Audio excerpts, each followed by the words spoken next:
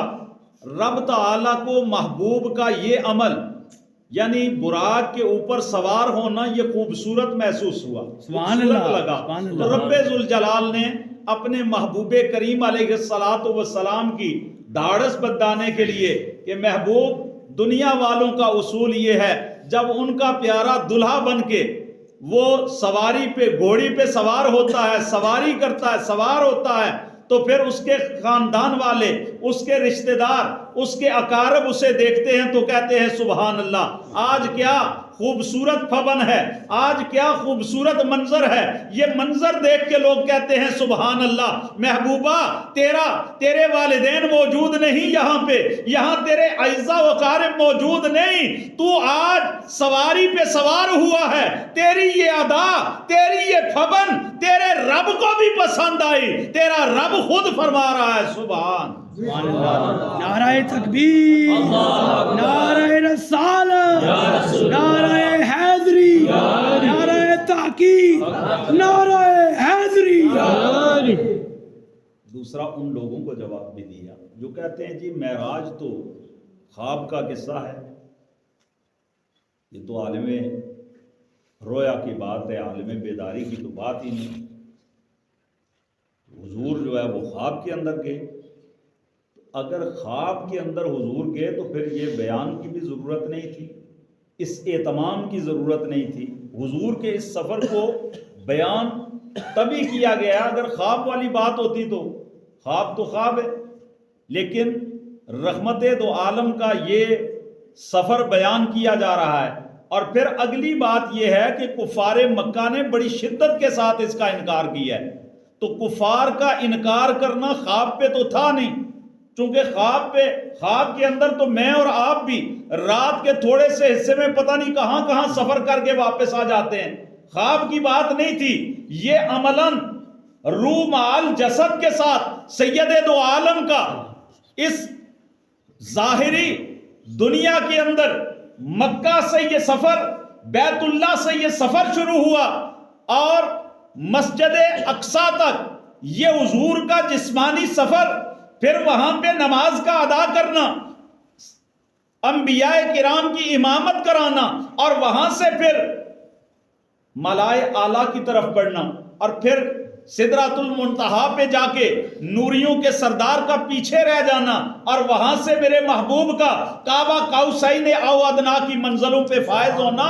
اور پھر واپس پلٹ کے آنا۔ تو کفار مکہ کا اعتراض کرنا کہ یہ کیسے ممکن ہے، یہ بتا رہا ہے کہ یہ خواب کی بات نہیں تھی، اگر خواب کی بات ہوتی تو اعتراض وارد نہ ہوتا۔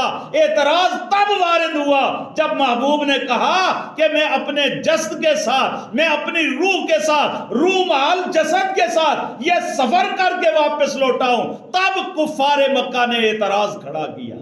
سبحان اللہ اکبر۔ اس پہ بہت ساری باتیں ہیں۔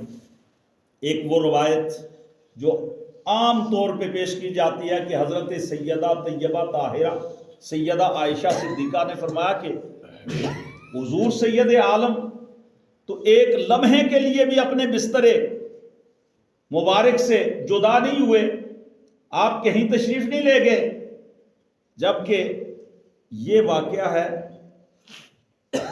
مکے کا، اور حضرت سیدہ عائشہ کی رخصتی ہے مدینے کی، آپ کی رخصتی مدینے میں جا کے ہوئی، اور یہ واقعہ مکے کا ہے۔ اور پھر مکے میں یہ واقعہ کب پیش آیا؟ جب حضور سید عالم صلی اللہ تعالی علیہ وسلم نے سفر طائف فرمایا، اور طائف کے اندر آپ پہ پتھر برسائے گئے، آپ کا جسم مبارک لہو لہان ہوا، آپ اس اذیت ناک منظر سے جب واپس آئے دل کے اندر کچھ ملال تھا، تو رحمت عالم صلی اللہ تعالی علیہ وسلم کے رب نے اپنے محبوب کو معراج کرائی تاکہ محبوب کریم علیہ السلام ان مشرکین کفار اور ان کی اذیتوں سے کہیں دل برداشتہ نہ ہوں، لہٰذا محبوب کریم کو یہ سفر کرا کے اللہ رب العالمین نے احسان بھی فرمایا اور یہ بھی بتایا کہ محبوب جہاں یہ لوگ اذیتیں دینے والے ہیں، تکالیف دینے والے ہیں، مشکلات میں ڈالنے والے ہیں، وہاں رب آپ کے ناز اٹھا رہا ہے، وہاں رب آپ کی شان بلند فرما رہا ہے، وہاں رب آپ کا مقام بڑھا رہا ہے۔ سبحان اللہ، سبحان اللہ، سبحان اللہ۔ گرامی المرتبت حضرات، اس پہ اگر باتیں کروں تو بہت ساری باتیں ہو جائیں گی، لیکن میں اپنی اصل بات کی جانب آتا ہوں۔ سبحان الذی اسریٰ بعبدہ، پاک ہے وہ ذات جس نے سیر کرائی اپنے بندہ خاص کو۔ یہاں اسرا رات کو سیر کرنے کے معنی میں استعمال ہوتا ہے عربی گرامر کے اعتبار سے، اب اس پہ زیادہ بحث کی بھی ضرورت نہیں ہے۔ بے عبد ہی فرمایا۔ اب یہاں پہ کچھ لوگ کہتے ہیں جی دیکھیں نا، بے رسول ہی نہیں فرمایا، بے نبی ہی نہیں فرمایا، بے عبد ہی فرمایا، تو حضور تو ہمارے جیسے ہی ہے نا۔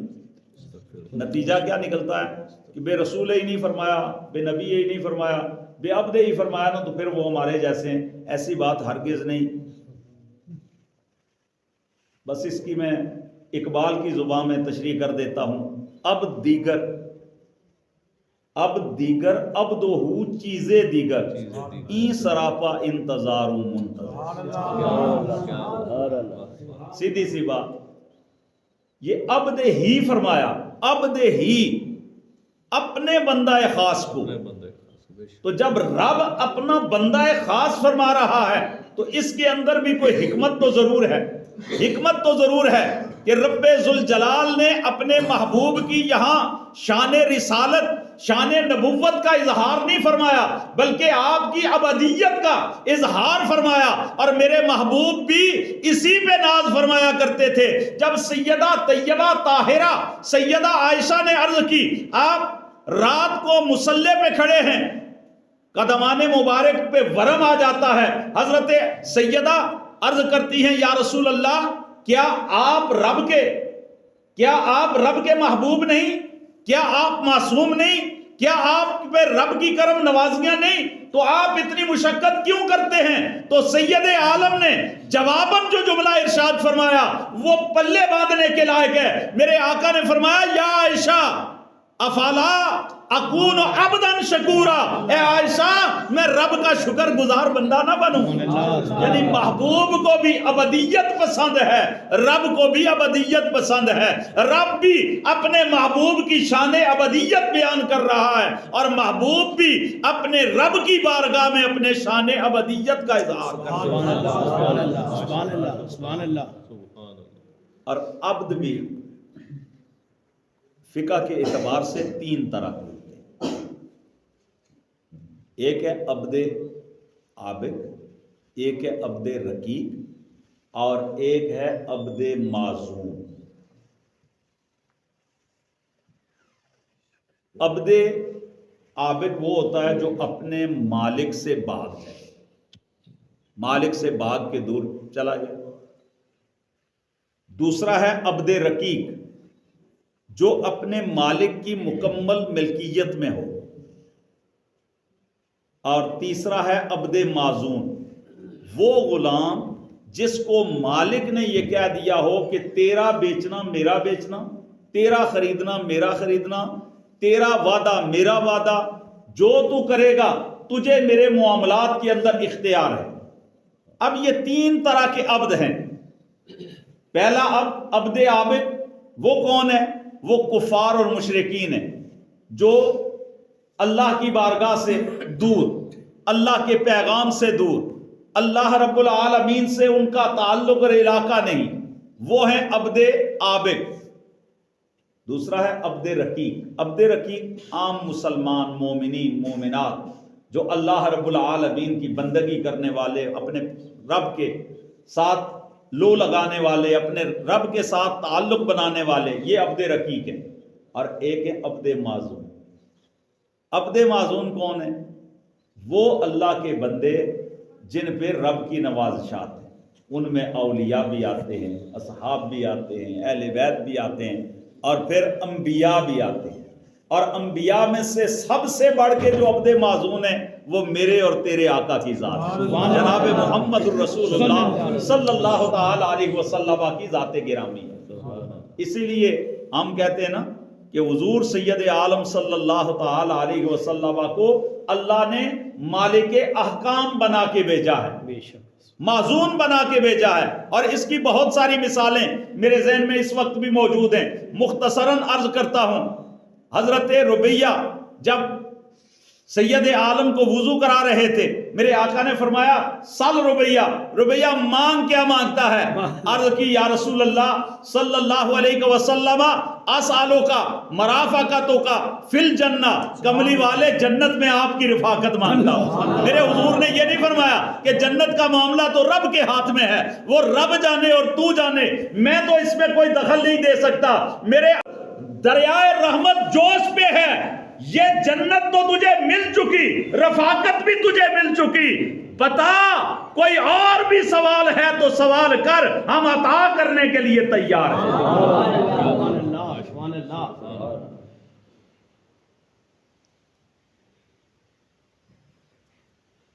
جنگ کے اندر حضرت معاذ سبحان اللہ، کیا